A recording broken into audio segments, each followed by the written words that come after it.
Battles of Earth-bound heroes are cool and all, don't get me wrong, but when you venture out into the cosmos, things just get a little bit more out of this world. Marvel has several powerhouse characters who are effectively its answers to Superman, and one of those heroes is Hyperion. Ever since the first incarnation of the character debuted in Avengers number 69, Hyperion has been one of the most powerful figures in the Marvel Multiverse in all of his forms, but none of those forms have been as destructive or dangerous as King Hyperion, a reality-traveling threat who destroyed entire worlds and their most powerful heroes before making his way into the main Marvel universe. But King Hyperion didn't stand a hope in hell against the Blue Marvel. Blue Marvel Adam Brashear is one of the best Marvel superheroes, one of my favorites and one of the absolutely undefeatable. He's taken on all the Avengers' entire alien armadas, he has lifted a meteor the size of Arkansas and guided it away, and he's uppercutted the hell out of the Ultimate Universe Hulk. Hyperion says he's defeated Blue Marvels before, but he hasn't faced Earth 616's. While he put Blue Marvel down initially, when Hyperion threatened the innocent bystanders nearby, Blue Marvel found a new strength. Letting loose in a way he hadn't before, it took 5 blows before Hyperion was out cold and Blue Marvel stood over him victorious. Number 9. Thor and Hyperion. With the end of the multiverse staring down the heroes of the 616 Marvel Universe across the Jonathan Hickman run on Avengers and New Avengers, Thor and a handful of other heroes like Hyperion, Starbrand, Nightmask, Ex Nihilo, and Abyss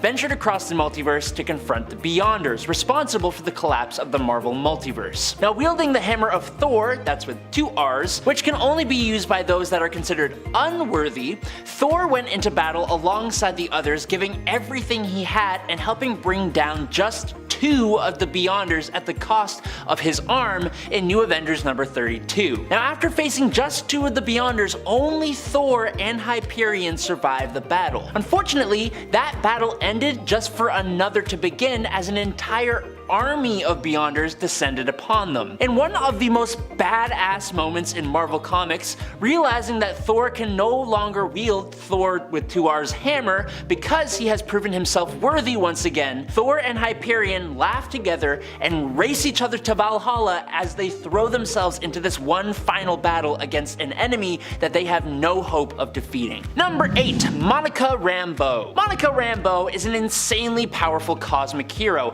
and being one of the heroes to hold the title of Captain Marvel, we would expect no less. Way back in Avengers number 248, a battle was taking place between the Avengers and various Olympians. One of the main fights taking place was between Zeus, a sky father on par with Odin himself, and the god of thunder himself, Thor. Now, to be quite frank, Zeus thrashed Thor like he was a badly behaved little boy. Zeus had Thor down and is about to literally wipe him from this plane of existence when out of nowhere, Monica Rambeau shows up. Shooting Zeus with a little blast of energy that cuts his arm, she orders him to back off of Thor or she will do much worse. Now, Zeus, obviously not seeing her as a threat, fires off a lightning bolt that simply phases right through her living light body, doing absolutely nothing to her. So, in retaliation, she tells him the gloves are off and flies in, hitting Zeus with a blast that lights up the entirety of Olympus. And while Zeus was not defeated, Thor makes note of the fact that Monica hurt him more than any mortal had ever done before,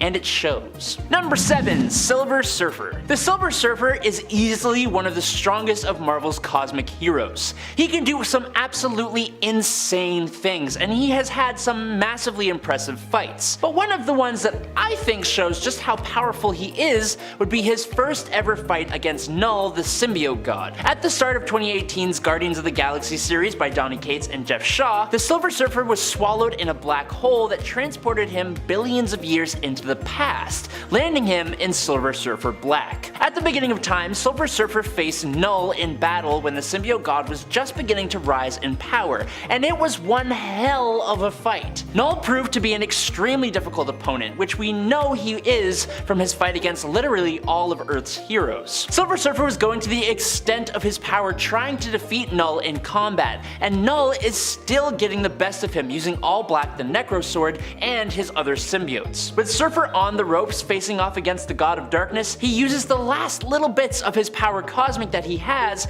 to create an entirely new sun point blank in front of Knull's creepy little face. While he knows it doesn't defeat Knull permanently, it does defeat him for the time being, and it's just super awesome. Number 6. Superman. In Superman number 127, we are introduced to Titano the Super Ape. Now, he started off as a smart ape named Toto that was sent into space, but then was accidentally exposed to radiation from 2 colliding meteors. Now this, for some reason, grew Toto into a massive King Kong style ape who was now named Titano, and it also gave Titano the ability to fire rays of green kryptonite out of his eyes. I don't know. Obviously that is a big problem for Superman, who couldn't really get in close to this super cryptovision ape.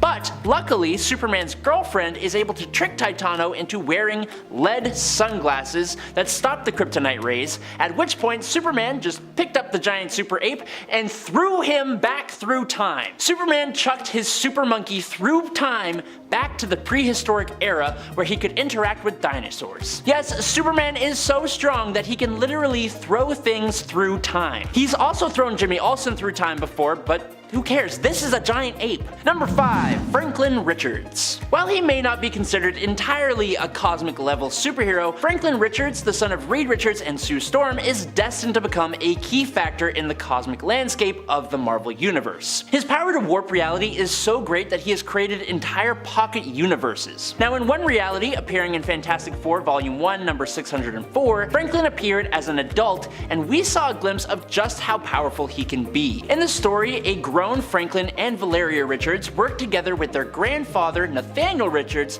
to travel into the past to influence their younger counterparts and to help fight against the mad Celestials that were threatening the entire world. Galactus was called on by the Fantastic Four to help, and although he brought down one Celestial, the others combined their power and were too much for Galactus to handle. Enter Franklin. Restoring Galactus and imbuing him with enough cosmic energy to stand up to the Celestials, Franklin turned Galactus into his own herald, defeating the Celestials and then being humble enough to give up that power after the fight was over. All the other heroes could do was just look up into the sky and watch in awe. It was actually kinda epic. Number 4. John Stewart Green Lantern. A Green Lantern's power ring is capable of almost anything, but even it has its limits. However, that didn't stop John Stewart from attempting to recreate an entire solar system in Green Lantern number 26. When reflecting on the destruction of the planet Zanshi and its solar system, which is an event that John blames himself for, the hero tried his damnedest to try and bring the world back with just his ring. He broke past the programming of his ring and got pretty damn close to completely rebuilding the entire solar system. Unfortunately, such a construct was too much even with John's iron will, but the fact that he got so close shows how far a power ring can really go when effort is put into it. But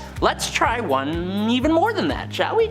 Yeah. Number 3. Hal Jordan. Hal Jordan was possibly the greatest Green Lantern ever, according to the comics at least. But in the 90s, that kinda changed. After the death of Superman and the subsequent reign of the Supermen, Coast City, Hal Jordan's home, was destroyed. This completely changed the Lantern, and he completely broke the programming of his own power ring to revive the city. He created the entire city's layout with all of its buildings, parks, streets, everything. But it wasn't quite right. It wasn't the same. It needed life. So Hal went completely against the Green Lantern's rules and made constructs of all the once living inhabitants of Coast City, millions of people. When the Guardians of the Universe tried to stop him, he completely snapped. He went off the handle, ending the lives of every Green Lantern and naming himself Parallax. Hal became a threat to the whole DC universe for like a decade before eventually sacrificing himself. Sure, he went bad, but he absolutely did not hold back against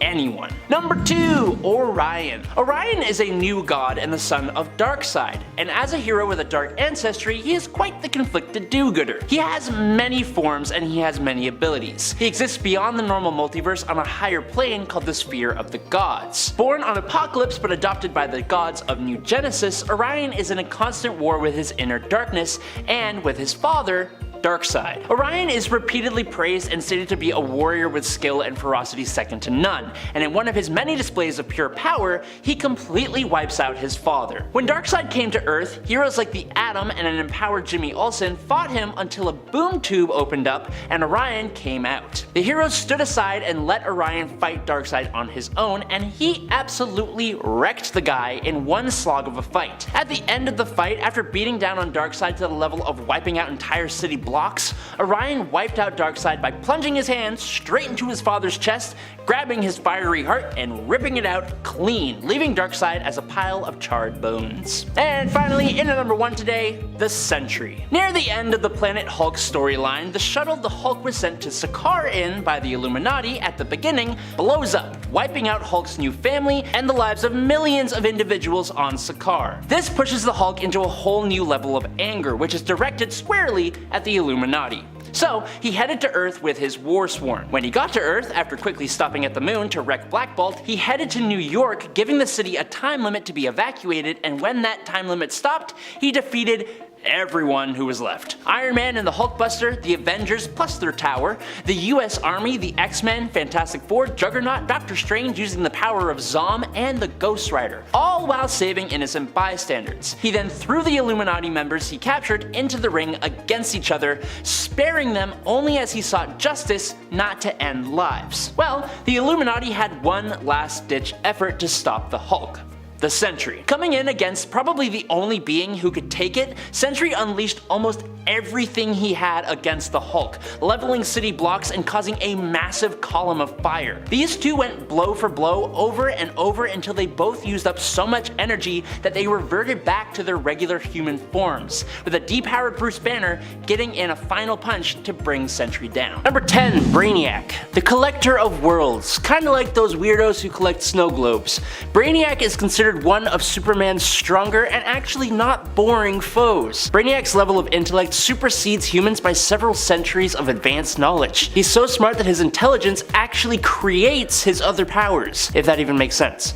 For example, he can interconnect his consciousness with other computer systems, possess other beings, and even transfer knowledge and information to himself from others. Now, the original Brainiac's purpose was to capture cities and assimilate knowledge in order to gain power. Part of his operating procedure is collecting civilizations for study and preserving his knowledge of alien species so that he remains the most supreme being in the universe, and then destroying planets and galaxies in his wake to prevent the knowledge from spreading. Now, because of his ability to interface with networks and possess living organisms, he has become basically omniscient. Brainiac has gained the ability to spread like a virus and hold massive influence over entire populations.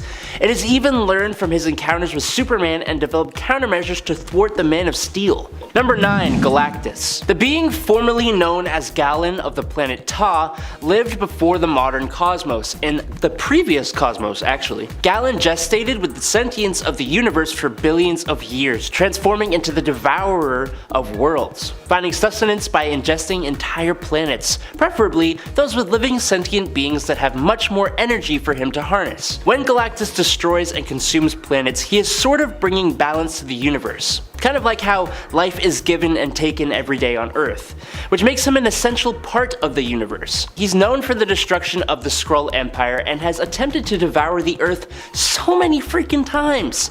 And I guess other planets for that matter too, or whatever. Galactus is also famous for his heralds, such as the Silver Surfer and the Cosmic Ghost Rider, and so many others. And while they are all powerful beings themselves, usually even before they gain the herald power boost, they don't hold a candle to Galactus himself. His only caveat is that Galactus's power depends on his planet's consumption. So a weakened Galactus has been killed before, but if he eats like 4 or more planets, he's been able to defeat multiple mad celestials all by himself. He's powered by food, and I think pretty much all of us can get behind that. Number 8. Thanos. Thanos, who made his debut in Iron Man number 55 in February of 1973, has only one goal, and that goal is to conquer the galaxy. If you are only familiar with his movie adaptation, then you may not know that comics Thanos is not really much of an altruistic dude. The Mad Titan doesn't seek to eliminate half of life in the known universe in order to create a better one, he simply wanted to impress a girl. But not in the same way you might think. Thanos has a thing for death.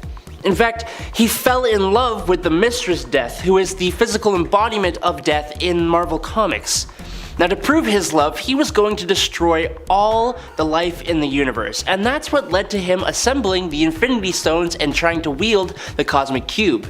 He's really just a cosmic level serial unaliver, if you want to call him that.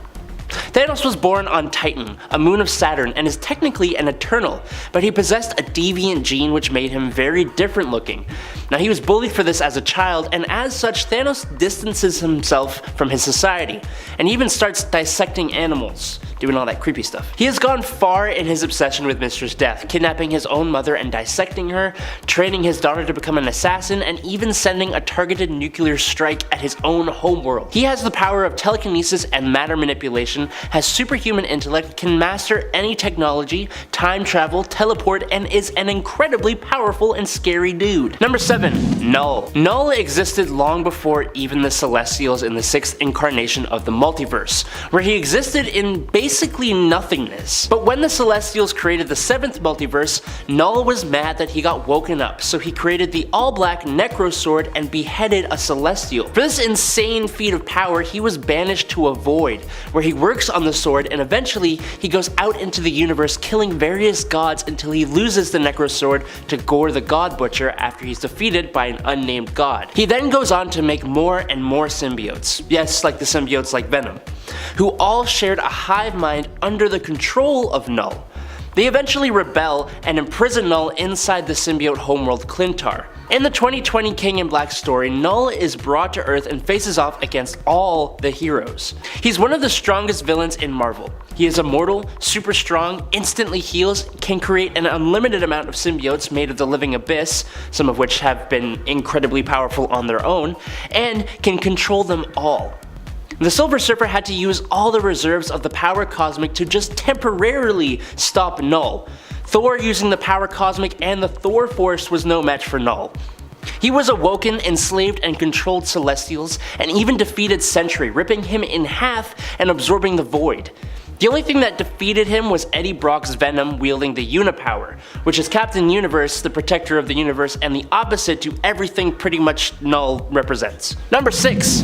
Urizen. In the world of Image Comics Spawn, Urizen is a dark entity whose status rises above both heaven and hell. He existed since the dawn of time before either of the realms and was initially one of the elder gods of the universe. Urizen existed to provide balance to the universe in life and death. He consumed the souls of the living in order to maintain this balance. Now, as both heaven and hell sought to fight for the souls of the dead in order to wage war against each other, they both saw Urizen as a threat.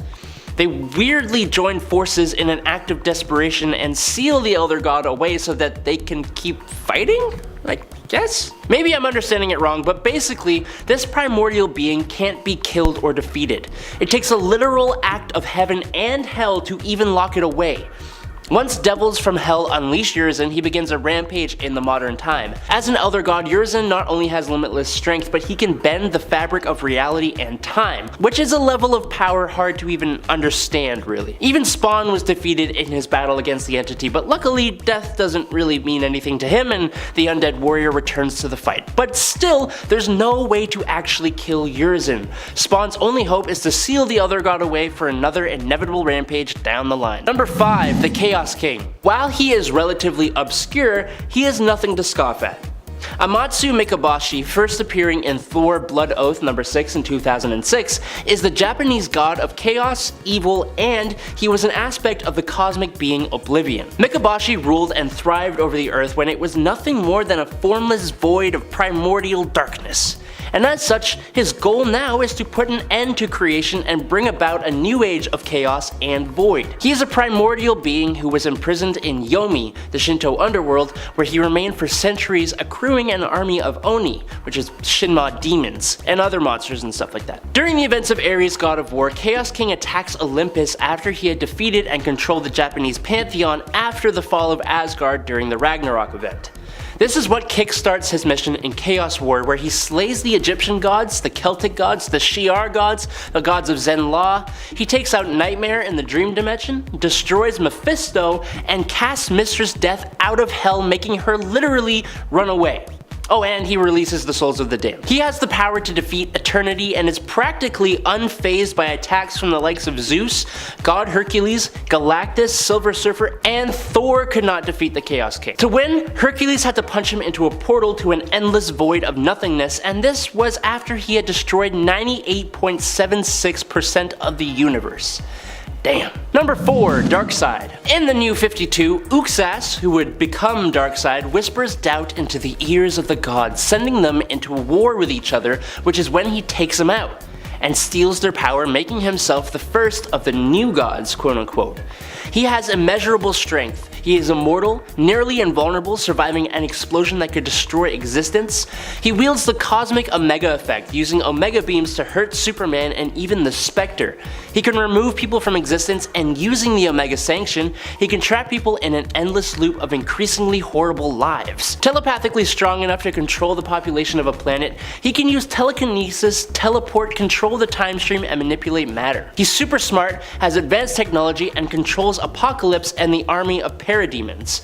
But almost everything he does is through avatars he creates, because he is the embodiment of evil. He can do anything he wants to and can never truly be defeated except for true form Highfather. Darkseid's motivations are rather simple: conquer and control all life by unlocking and solving the anti-life equation, something DC fans saw him actually achieve in last summer's Final Crisis. What makes him fun is that he chooses to manipulate events from the shadows, allowing his minions to act on his behalf, which always makes it more fun. Number 3, Dark Phoenix. The Phoenix Force is a multiversal entity that represents the sum total of all life that has ever, currently does, and will ever exist in the multiverse. It has a constant source of power that will pretty much never cease to exist. The young Jean Grey had a friend named Annie, who died in a car crash, and when Jean tapped into Annie's dying mind, she was overwhelmed by what it meant to die. She sent out a kind of psychic signal that the Phoenix Force picked up on from space, and that psychic signal showed that Jean was a perfect host for the Phoenix. When they eventually did bond in the Phoenix Saga, they temporarily became the Dark Phoenix after the entity felt intense human emotions like love and hate and loss, something it never felt before. The Dark Phoenix has immense telepathic and telekinetic abilities, being pure psychic energy. But more importantly, she had control over matter itself. She gives Jason Wingard cosmic awareness, completely overwhelming his brain, and defeats the X-Men hella quick before she flies off across the cosmos, destroys a whole star, dooming an alien race to extinction. She can wipe out the Earth and the solar system easily if she wanted to. The Phoenix is an intense threat and has been involved in so many stories. Number 2, the Beyonder. The Beyonder is a singular entity with no duplicate versions of himself in other universes. Similar to the Phoenix, and a lot like the Phoenix, Beyonder is basically like a baby, in that he is a younger member of a race called the Beyonders that are a near omnipotent alien race from a dimension outside of the multiverse. He is himself basically a whole universe. It's really hard to explain. But as he observes Earth and the Marvel Universe and the various races, he grows kinda curious, and the Beyonder decides to study and analyze life and humanity, good and evil, and conflict. And to that purpose, he pits Earth's mightiest heroes and villains against each other in the Secret Wars. Now, he did this by destroying an entire system of planets and creating battle worlds from the remains and from parts of Earth. So that's one level of power. Beyonder's powers surpass that of Eternity and the Living Tribunal, and he is capable of manipulating reality to his will, being able to pretty much do whatever he wants and grant himself any power he wants. It's more nuanced than that, but it's incredibly difficult to explain, and I only have a limited amount of time, so sorry. Number 1, the Anti-Monitor. The Anti-Monitor was created by Marv Wolfman, George Perez, and Jerry Ordway, and made its debut in DC's Crisis on Infinite Earths series. But his story actually begins billions of years ago with the creation of the multiverse. When a scientist named Krona, who's a guardian of the universe on the Green Lantern world of Oa, tries to use a device that would allow him to witness creation itself, a massive explosion occurs which basically alters the creation of the universe, giving birth to the multiverse. Among the countless alternate realities created in this incident was the Antimatter universe, which is the birthplace of the Anti-Monitor. Now, the Anti-Monitor embodies evil and seeks to conquer all of existence, while his brother, the Monitor, embodies goodness and watches over life. But that was changed in the New 52, and then again in DC Rebirth.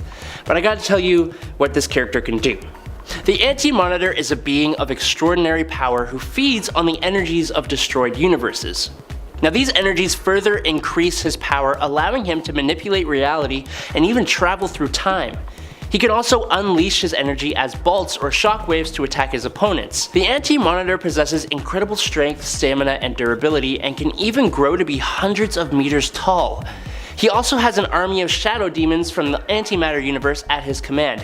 However, the extent of the Anti-Monitor's power is dependent on his energy levels, which can be drained in order to weaken him. Still, only another cosmic being like the Monitor or the Spectre is capable of opposing the Anti-Monitor at full power, and even they need help from some of DC's top heroes to put him down for good. Starting us off in at number 10, Terrax.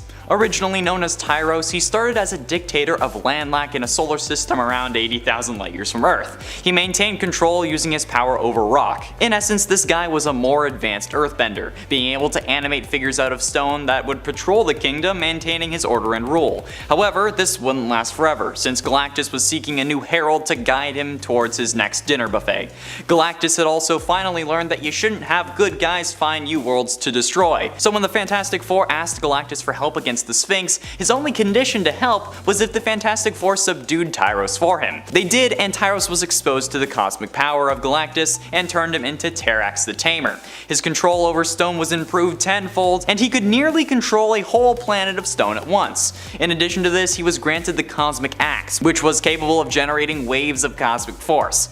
Terrax was nuts, even beginning to wipe out worlds before Galactus got there, even at times defying Galactus' wishes, which is pretty ballsy if you ask me. I mean, like, that's what you get for hiring a bad guy though, I guess. Number 9. Umar. Umar is the sister of Dormammu and is basically on a similar level to her brother. She has a great knowledge of magical lore which she can use to do a vast number of things. She also is capable of teleportation and time travel. And you know how I feel about teleporters, they are pretty OP in my opinion.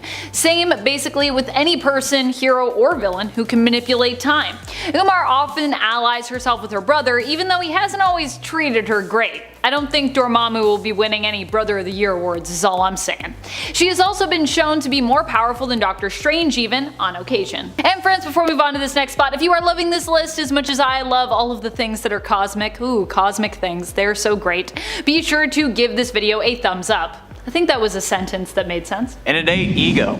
Introduced in Thor number 132 in 1966, Ego was created when a mysterious being known as the Stranger visited his home star in order to conduct an experiment. A scientist by the name of Egros started work on a way to save his race from the nova that experiment had left inevitable. The night of the explosion, Egros had his race move into the bunkers he had set up at the planet's core, but the star exploded sooner than they had planned. So in an attempt to save his own life, he tried to reach the underground vault, but failed. However, Egros was merged with every living thing destroyed by that sun, including his people. This created Ego the Living Planet. Considering how this guy is literally a living planet, I think it's safe to say why he's on this list, especially when he was able to hold his own against Galactus. Yeah, a few months after a battle with Thor, Galactus discovered Ego and instantly attacked. Understandably. Ego in his defense created a shield of solid clouds and began to fight back, attempting to strangle Galactus with tentacles. I feel like I've seen that video before. Either way, anyone able to hold their own against Galactus is well deserving to be on this list. Number 7. Dormammu. Dormammu recently actually came out on top against Ego in a battle, and in certain conditions possesses limitless power. Dormammu is part mystical and part cosmic in terms of what kind of villain he is, but make no mistake that he is not out of his element in outer space at all. Dormammu has battled against Odin and has even threatened to end the Celestials before, who are like super cosmic, claiming that he will be the one to destroy the extremely powerful beings. I think we're still waiting for that to happen, but I believe. Not only has Dormammu threatened the existence of Earth before, like we saw in the MCU, but in the comics he has threatened the entire universe and even entire reality of Earth 616 before. So that's the kind of level that he's generally on.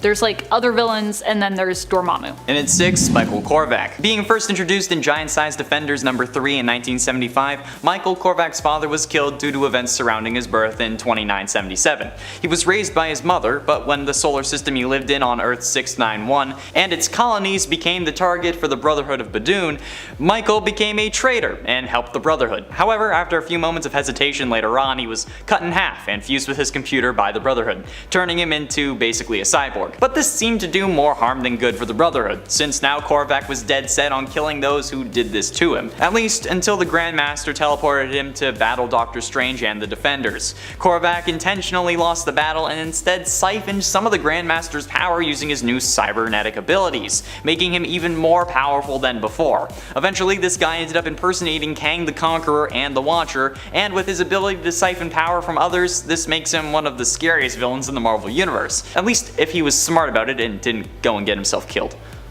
multiple times. Number 5. The Builders. The Builders ended up being an insanely massive threat when they first showed up on the scene. They were destroyers of worlds, flying around, completely wiping out all life on planets, and threatening some of the greatest empires in the cosmos. Although, originally they were kind of more like creators of life and planets, but I digress. In order to defeat the Builders, thought to be the oldest race of beings in the universe, Earth's heroes were compelled to join forces with the galaxy's other superpowers, including the Shi'ar Empire, the Kree, the Skrulls, Spartax, and more. It took an intergalactic army to even stand a chance against the Builders, and even then, that chance initially seemed pretty bleak, pretty slim. Captain Universe, who was said to have created the Builders, joined the fight against them, and eventually all worlds rose up and united, and were able to defeat them. Later on, an even greater cosmic threat, the Beyonders, who we really need to talk about on a part 2 for this list actually, destroyed the Builders. The Beyonders are pretty crazy. Getting close to the end, and in number 4, Amatsu Mikaboshi. To the Shinto religion in Japan, Amatsu Mikaboshi is the god of evil, chaos, and the stars, a primordial being who was imprisoned in the Shinto underworld, known as Yomi, for all eternity. Fun. First introduced in Thor Blood Oath number 6 in 2006, this guy is an absolute beast. Just look at him. This thing is my sleep paralysis demon. Mikaboshi fought against the Demogorge for control of literally the universe, and that's not even a joke. This guy was going to wipe out an entire race of interdimensional beings known as the Kami, just to get a sword known as the Grass Cutter. Yeah, the Grass Cutter was a sword of such great power it apparently was worth wiping out an entire race of people. Dude, just get a lawnmower. Mikaboshi existed before the universe did, before the Big Bang, back when time didn't exist and when the universe was only darkness. He can take on anyone from Thor to even Olympian gods by using his extreme arsenal of powers like shape-shifting, bending matter, mystical energy blasts, you name it, this guy can probably do it, including absorbing the entire multiverse, because he nearly did that as well. He was less than 2% away, actually. So close. Number 3. Magus. Magus is the evil version of Adam Warlock, and we all know how powerful Adam Warlock is. Magus, being his dark equivalent, is extremely dangerous and also has a willing army at his disposal in his own church that he created, the Universal Church of Truth, which isn't really as nice as it sounds at all. They would harshly purify any planets who refused to accept their offer to join them, exterminating all who resisted. Pretty awful stuff. Being that Magus is the negative side of Adam Warlock, he possesses all of his abilities and powers. Penultimately, in at number 2, Thanos. I'm sure we all know about the Mad Titan, especially thanks to the MCU, but while Thanos' MCU counterpart was portrayed as a man wanting to help a dying universe, at least kind of, the comic version of Thanos had a much simpler objective: impress death! Thanos is the definition of insane, doing whatever it takes to impress Death and gain her affection, and this coupled with an insatiable hunger for power and control makes him quite the dom. From the Cosmic Cube to the Infinity Gems, Thanos' lust for power is never satiated, but even so, he doesn't want to destroy everything. I guess since if he did, there would be nothing left to rule, and no more death to impress his mistress. This causes him to even at times join forces with heroes when there's a bigger threat than himself, teaming up with Adam Warlock to stop Magus and the Goddess, and teaming up with the Guardians to stop the invasion of the Cancerverse, just to name a couple. So while he could kill most of us in a snap, at least we know some of us would survive, so that he could then Dom us. Number 1. Galactus. Galactus is obviously one of the greatest and most constant cosmic threats that the universe faces. He is a devourer of worlds whose bottomless hunger is what makes him such a feared antagonist, even though really Galactus himself isn't generally pretty neutral without his hunger. In fact, he's even been a force of good on a few occasions. Still, whichever side he's on at the time, which let's be honest, usually is considered to be the more villainous side simply because he needs to destroy worlds to continue surviving, he is not a villain you'd want to come up against, as not only do you have to face him, a massive cosmic giant wielding the extraordinary power cosmic, but you also usually have to deal with his heralds, who themselves can be a lot to handle, and also have a little bit of power cosmic. Among the stars lurk a bunch of weirdos and bizarre intergalactic threats. At least that's what you might see if you look up at the night sky in the Marvel universe. Oh hey, it's Korvac. This is definitely one of the weirdest weirdos out there for me. Even his name sounds so cosmically weird and just fantastic. Zemnu. That's who we're talking about. Zemnu. Reminds me of Xanadu. Although Zemnu himself, to be clear, is not at all related to that 80s Olivia Newton-John fantasy musical classic. Sadly. I actually really love Xanadu. Zemnu instead is a Hulk villain. He was an alien cyborg prisoner who escaped from exile only to crash land on Earth. And it gets weirder. Zemnu initially hoped to control the minds of the people of Earth and get them to build him a new spaceship. The problem? Other than him being a criminal, this spaceship he'd have built was so powerful that its launch would in essence destroy Earth. Zemnu is a psionic being who can hypnotize his victims and control their minds. He can also use hosts to heal himself, in essence transforming their body into his until there is nothing resembling them or their mind left. Disturbing? I'll say. Even stranger, Zemnu was technically the first character to be known as the Hulk before Bruce Banner even. Zemnu is actually the original Hulk. Are there any other characters like that you're like surprised that are the original that we don't think of today? Let me know in the comments if you have anyone else. Pretty much everything about Korvac is weird. He is a villain from the future who primarily is based in outer space. He's been a villain of the Avengers and the future-based Guardians of the Galaxy, the original Guardians of the Galaxy, but also at one point achieved ultimate cosmic power, which allowed him to put aside his plots of revenge and his power seeking, and instead seek to rule simply to make the Earth and the cosmos a better, more fair, peaceful, and just place. Still kind of stayed as a villain, but I just love that he's like, you know what, maybe this villain thing is messed up. Maybe I should try a better thing. Still gonna rule everyone though. Yeah. The Builders are still a fairly new addition to the Marvel Rogues gallery, just over a decade old at this point, after first appearing in the comics back in 2012. The Builders are a race of beings who claim to have created most of the known worlds in the universe. Yeah, seeding worlds and influencing the development of civilizations for eons, or so they claim. They are also said to be a perfect race of beings, and when the multiverse appeared to be dying as a result of incursions, they actually took it upon themselves to clean up the mess by basically wiping out complete worlds and empires. They did this to kind of hit the reset button. I also love that they call themselves perfect, and like I'm just like looking at them and I'm like, I guess that's what perfect looks like, kind of like a bug. The fact that they tried to basically reset the universe though did put them at the odds with the heroes during the Infinity crossover event, which is how, yeah, they're villains. The one who we know as the Beyonder is in fact only a young member of a group of others known as such. The Beyonder is a mysterious cosmic being who became trapped on our Earth and then obsessed with the fact that everyone on Earth was only a part of themselves.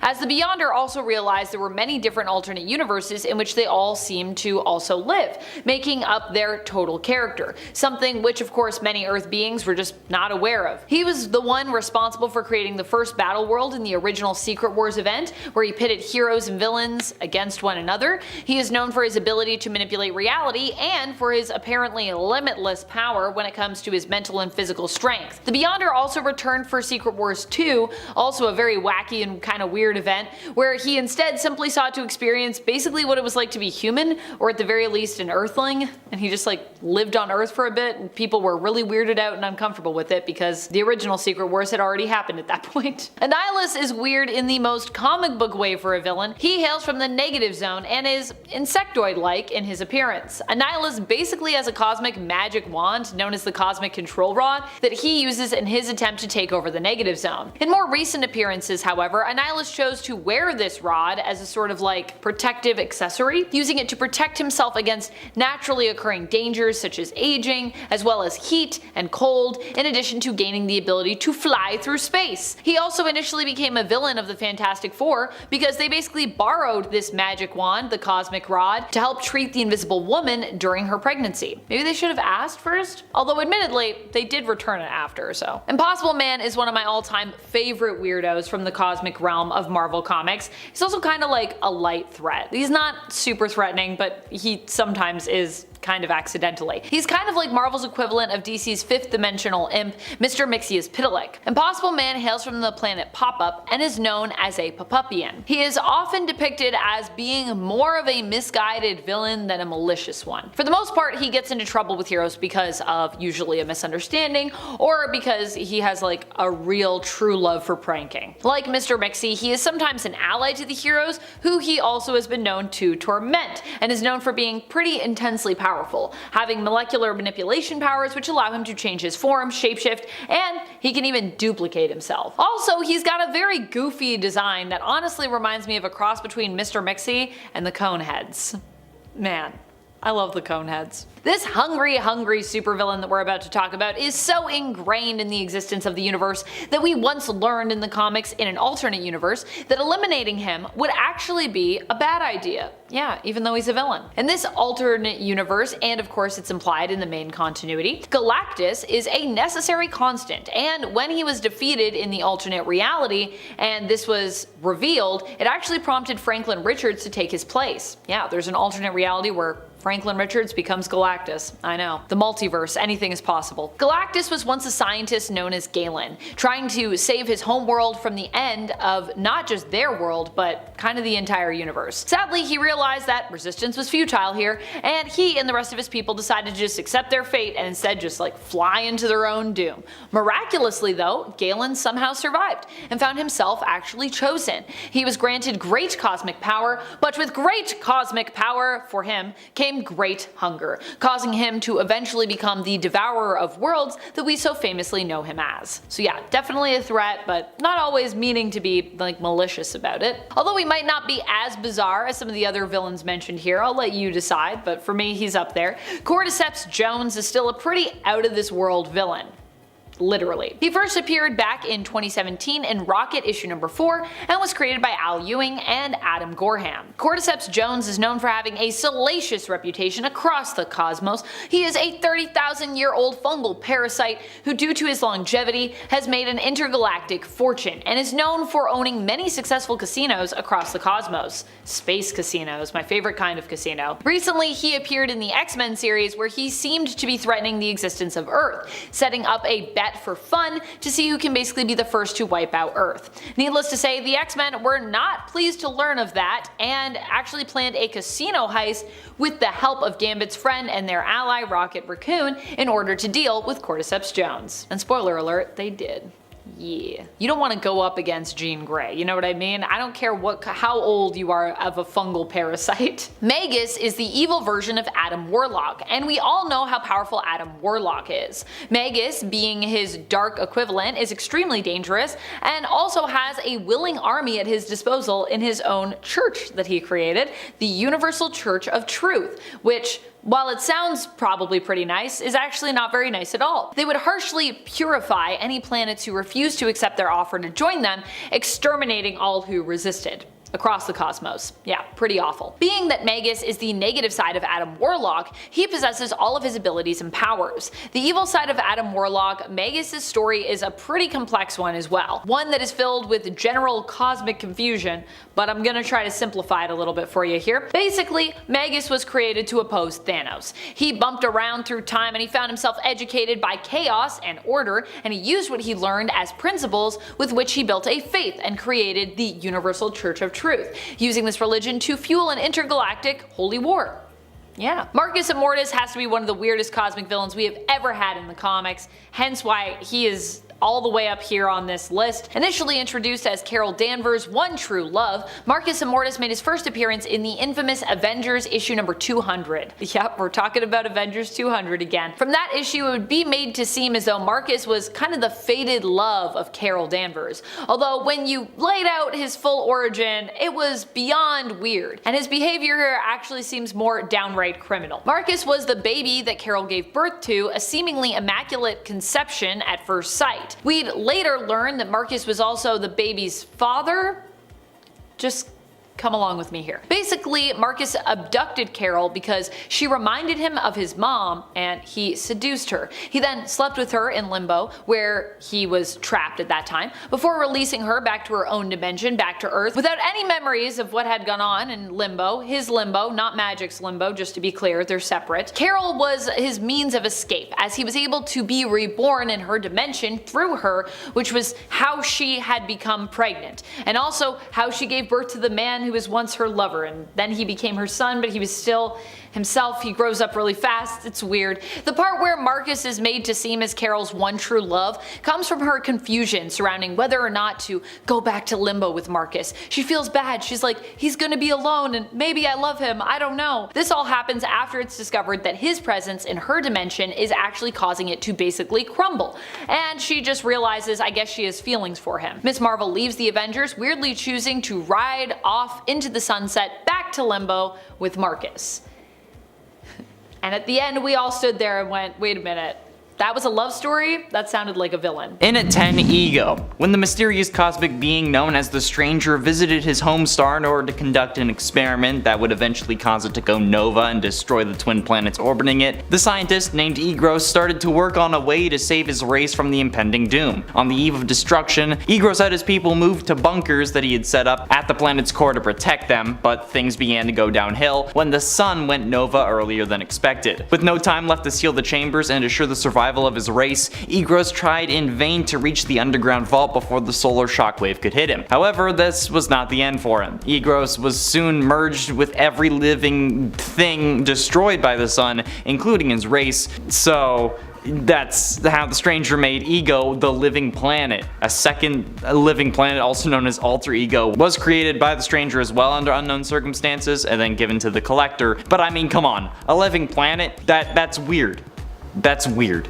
In at 9, The Batman Who Laughs. The story of Batman from Earth -22 is not much different from that of any other version of Batman. When he was a boy, Bruce Wayne watched his parents get killed in an alleyway, vowing to take vengeance against crime. He trained for years to become the hero of Batman, fighting supervillains in Gotham City. But everything went sideways for this Batman when the Joker started a spree across Gotham, taking down everyone he could. The clown had discovered that he was dying from the same chemicals that turned him into what he was, and wanted to take everyone with him. He killed all of Batman's enemies, including the Penguin, Catwoman, Killer Croc, and the Ventriloquist, and the Joker also killed Commissioner Gordon, who had accidentally sprung an acid trap in his notebook that melted his face off. Barry Raiders. After destroying a hospital and recreating the scene of Bruce's parents' death in front of him multiple times, Batman finally lost his control and broke this Joker's neck. Unbeknownst to Batman though, the Joker had exhaled a toxin that he had contained within his heart that infected anyone close to him if he had died, which in this case was Batman. This caused Batman to snap and basically become the new Joker, which after he took over Earth -22 and then gained cosmic powers, so yeah, that's freaking nuts. Plus, this dude just looks crazy. He's like very, what's the one with the pinhead? Hellraiser. He's very Hellraiser, if you look at him.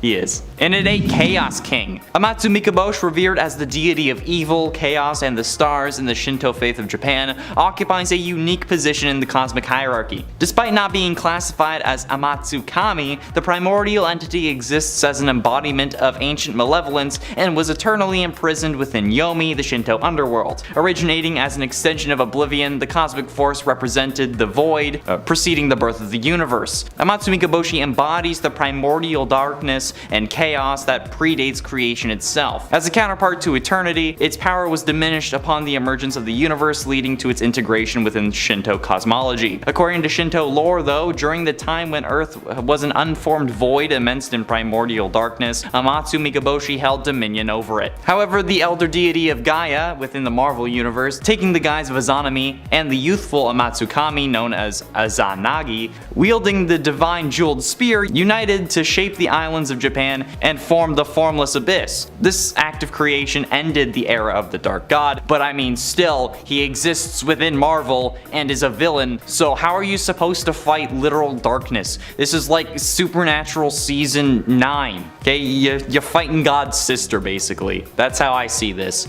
and that's nuts. That's insane. And it's 7, Bizarrenage. Bizarrenage has got to be my favorite amalgam villain at this point, okay? Because I can't believe that I didn't know this existed prior to a couple of lists ago, okay? A combination of Bizarro and Carnage, for crying out loud, is like the best thing ever.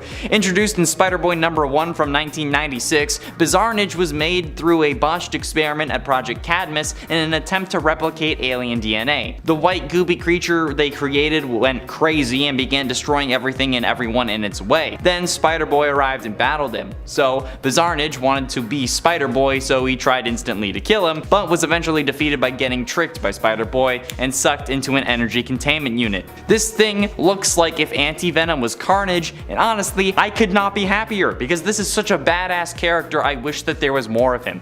I love it so much. Okay, I can't believe that this exists. This is so dope. I kind of want to cosplay this, if I'm not gonna lie, okay? There's not much about him, but he's still super sexy, because we all like some white goop. And it's 6, Annihilus. Annihilus is an interdimensional insectoid conqueror and tyrant hailing from the Negative Zone, a pocket dimension located on Earth 616. When Annihilus discovered the opposing force, the Negative Zone's counterpart of the power cosmic, after long years of failed quests, he finally had the power to fulfill his dreams. With an entity named Ravenous who wielded this power, he invaded the positive matter universe through a portal known as the Crunch. Many worlds and many heroes fell before the Annihilation Wave, and the Annihilation Wave was Annihilus's interdimensional invading force. It was an incredibly powerful force which laid waste to galaxies, slaughtering numerous worlds, and had captured or killed multiple cosmic beings. And Annihilus came close to accomplishing his goal of destroying everything, even taking several Galactus heads, but by that I just mean like heads of multiple versions of Galactus. However, he was ultimately unsuccessful, but he came even closer to winning and destroying reality in What If Annihilation Story, which I hope we get to see in the next season of the Disney Plus series, since that actually takes place shortly after Civil War. But okay, come on, if you have a whole wave called the Annihilation Wave named after you, yeah, you're good, you're on the list. Halfway through, in at number 5, the Negative Speed Force. The Negative Speed Force originated as an extra-dimensional wellspring of energy that Eobard Thawne tapped into during his quest to gain superhuman speed. Speedsters who are connected to the Speed Force can, through intense fear, hatred, and anguish, forge a connection to the corrupted force known as the Negative Speed Force. This malevolent entity harbors a deep-seated grudge against Barry Allen, holding him responsible for the demise of his own embodiment, and in the CW series, in an act of retribution, the Negative Speed Force orchestrated a plan to make Barry relive the tragic day of his mother's murder through a convergence of circumstances and a mystical blue crystal tied to the Negative Speed Force. And Barry was transported to March 18th, 2000, the fateful day etched in Barry's memory, to ensure this prolonged presence within that era and the trauma of that day continuing on for a while. The Negative Speed Force disrupted a temporal wormhole that Barry sought to utilize his return to the present, but they stopped him from doing that. The Negative Speed Force seized control of Joe West, Barry's trusted ally and basically father figure, but also his father-in-law, which is a whole other story. But the Negative Speed Force used Barry's friends to try and attack and destroy him, which is insane, okay? I honestly didn't expect the Negative Speed Force itself to be a villain, but hey, it happened. The show's in its final season. It's fine, it's allowed. And at 4, Ultron 1. This is probably the most insanely overpowered version of Ultron that we have ever seen before, and it's coming from the MCU no less. Oh, and spoiler alert for those who aren't caught up on the What If Disney Plus series, but I mean, it's been out for a while, so it's your own fault. The history of Earth TRN 906 was the same as the MCU until Ultron was able to secure what would have been Vision's body for himself. Ultron managed to download his consciousness into the synthetic body that he had created, thus killing the Avengers and decimating life on Earth. After killing Thanos and taking the Infinity Stones for himself, Ultron remakes the universe in his image. He decimated the Earth, absolutely wrecking everyone in it. He even killed Captain Marvel, Hulk, and Thor, and eventually discovered the Watcher and the Multiverse. This version of Ultron literally sliced Thanos in half with the Mind Stone, which revealed that the biggest mistake that anyone made in the MCU was destroying the Mind Stone. But after gaining all of the Infinity Stones, he goes shot for shot with the Watcher, who is a literal cosmic entity that shouldn't really have a true corporeal form, but yeah, hot damn, this is overpowered to the max. This dude is, yeah. Getting close to the end, in at number 3, Mr. Mxyzptlk. Mxyzptlk possessed reality warping powers, with which he enjoys tormenting Superman, or making life difficult for him, but I mean, come on, okay, this dude's getting on this list. His portrayal has been varied, with him being an outright supervillain sometimes, an anti-hero others, but in most of Mxyzptlk's appearances in DC Comics, he can be stopped by tricking him into saying or spelling his own name backwards, which sends him back to the 5th dimension. Yeah, I'm not even kidding. And then he has to stay there for at least 90 days. That's 3 months, bro. Come on. Okay, what is this? The American justice system? Put him back for longer. But after Crisis on Infinite Earths, he had a new requirement that needed to be met in order for him to be sent back, such as Superman getting him to paint his own face blue. I don't know why, but like this is one of the few villains that uses Superman's other weakness, magic, against him instead of just kryptonite. But like, come on. Okay, this guy just has the ability to warp reality and do whatever he wants. And then since he comes from the 5th dimension, he isn't bound by the laws of 3-dimensional beings. Whatever that means. I guess this dude sees polka dots as like 3rd dimension stripes. Also, bro, what's with your name? Okay, I get that it's supposed to be hard to say, so it's hard to say backwards, but cut a guy some slack. You're not Rumpelstiltskin. Okay, just chill. But ultimately, in at number 2, Galactiac. A combination of Brainiac and Galactus, the seemingly ageless entity known as Galactiac is the ultimate synthesis of mind and machine. He traverses the farthest reaches of space within the Amalgam Universe, draining the lifeblood of planets in order to recharge his energy cells. But Galactiac does not completely obliterate the planets that he raises. Rather, he always miniaturizes a section of each planet to preserve and to study. Ben Grimm from the Challengers of the Fantastic attempted to destroy Galactiac's machinery, but Grimm's actions merely succeeded in gaining Galactiac's attention and arousing his wrath. Galactiac used his cosmic powers to transform Grimm into the monstrous four-armed thing, which was a mindless minion devoted entirely to Galactiac. Meanwhile, the Guardian had transported Johnny Stormtrooper into the body of the Galactiac in order to destroy the planet-devouring menace from within, which is just nuts. His first appearance was in the Challengers of the Fantastic #1 in 1997, and honestly, this is one of the scariest beings in the Amalgam Universe. Okay, Brainiac and Galactus are already powerful on their own, but combined, sweet heavens to Betsy, no thank you. And finally, in at number 1, Brothers. The Brothers stand as cosmic beings representing the DC and the Marvel universes, symbolizing the vast multiverses that embody them. These entities possess such immense power that even the Living Tribunal and the Spectre pale in comparison. While referred to as brothers, they transcend traditional gender roles because, you know, they're just gods. They're literally just the universe is anthropomorphized, okay? During the dawn of existence, they were just chilling, okay? They were like entirely everything save for each other, and they're actually villains within the Amalgam Universe storyline. What the hell? You are literally fighting your universe. Do you understand how stupid that is? I mean, it's kind of stupid in a good way, but also stupid in like a what the hell, who would have thought of this kind of way. I mean, I love it, but yeah. Number 10, Cosmic Ghost Rider. What happens when Frank Castle becomes a Ghost Rider just as planet Earth is dying and there is no one left to avenge? Well, you get the brilliant and insane Cosmic Ghost Rider. This version of Frank Castle ended up teaming up with Galactus originally in order to try and take on Thanos, who threatened the existence of all life at the time as he tried to win the heart of Mistress Death. In the end, no one was left to serve but Thanos, and Cosmic Ghost Rider was driven mad by loneliness and heartbreak and being unable to die, so he eventually ended up joining Thanos anyways.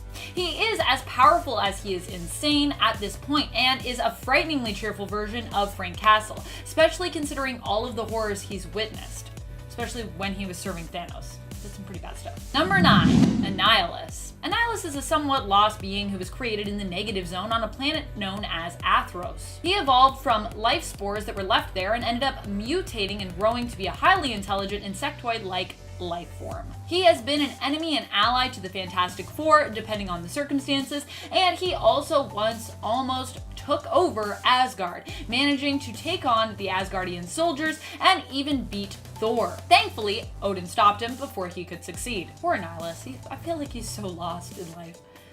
Really needs a stronger purpose. Number 8, Iowa the Mungazoth. Hope I'm saying that right.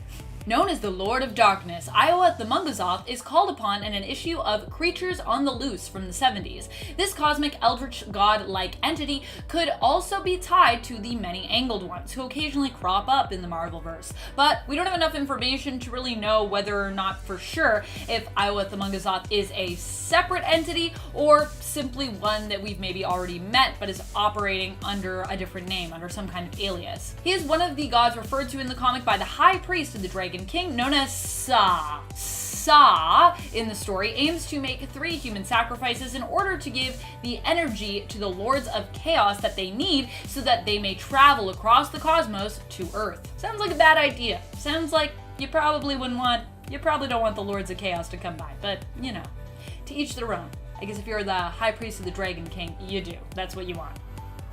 I'm not here to judge. Number 7, God Quarry. In 2016's Thanos series, there's a place known as the God Quarry. It is a pit guarded by 3 eternal witches, known as the Coven. The pit is said to reward those who can overcome its challenges by granting them with great power. But first, you must face whatever it is that could potentially be holding you back. Once in the pit, you find yourself merged within it, becoming a part of it, and then you begin to see what it is that could most tempt you. For me, it would probably be a big pile of cookies. For many leaders who have come there seeking power, the temptation was too great and they could not escape. Instead, now a part of the pit, they remain trapped for eternity. But hey, with great risk comes great reward. And yeah, Thanos did have to go in that pit.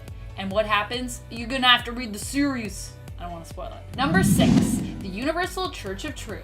Almost a misnomer, the Universal Church of Truth is not as innocent as it sounds. It is made up of believers from planets throughout the universe who worship the evil being known as Magus. The church invades planets, and if the planet's inhabitants refuse to accept and adopt their faith, they will burn it to the ground, killing anyone who refuses to join them. They're basically like a really insane cult that invades, converts, and conquers planets. So yeah, they sound better than they are. Number 5, Phalanx. I'm not actually sure what is more scary, the Phalanx or the race they're believed to come from, the Technarchy. The Phalanx's main goal is to eventually conquer and assimilate, so to speak, the entire universe. Now, how do they do this? As a technological race, they use a virus known as the techno-organic virus to infect the planets they come across and eventually use it to devour all organic life there and consume all information on the planet. This virus is the same as the one that Cable is infected with, or well, it's similar. He is sort of a variation or an evolution of the virus that they use. But they're both techno-organic viruses.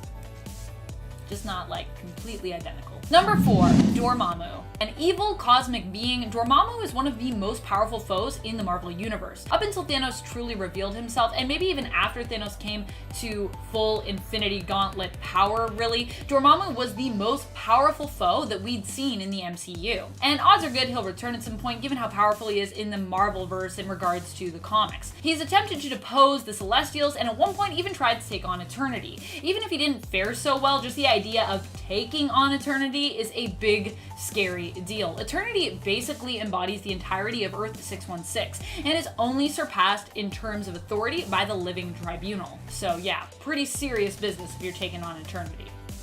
That entity, I wouldn't want to mess with it. Number 3, Shumagorath. Shumagarath is one of the Great Old Ones and Many-Angled Ones, basically a Marvel version of an Elder God. Like Dormammu, he is also known as being one of the Lords of Chaos. Although it's been unclear throughout the comic lore to tell if there are truly multiple Lords of Chaos or just one Lord who keeps being renamed throughout, this Many-Angled One is known for being one of the oldest entities in the Marvel Universe. He has returned to Earth many times and set up as a god there, being worshipped even on Earth before the sinking of Atlantis, where he demanded blood sacrifices. Sounds familiar. Sounds like someone else we heard of earlier. Are they the same person? Maybe. I don't know. Number 2, the Brood. These aliens are insectoid beings who reproduce through finding hosts on other planets whom they can implant with their offspring. Great, right? Do we love that? Yeah, basically, you get the picture.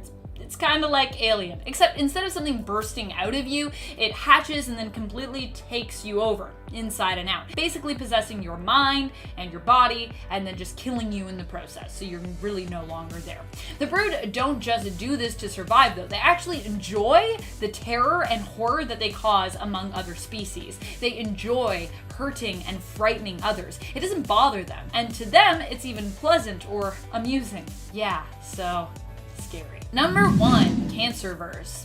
While the Cancerverse is an alternate Marvel universe, much of what we see of it involves a cosmic presence. Most of the important goings-ons in regards to stories involving it happen in outer space. The Cancerverse is a world where there is no death. Sounds nice, right? Think again. Without death to provide balance to the world, life was left without anything to hold it back, and as a result became a wild and evil thing, transforming into something like an eldritch god or a monster. This all came to pass because the original Captain Marvel made a deal with the Many-Angled Ones in exchange for them curing him of his cancer. The Many-Angled Ones themselves is also pretty horrific, so.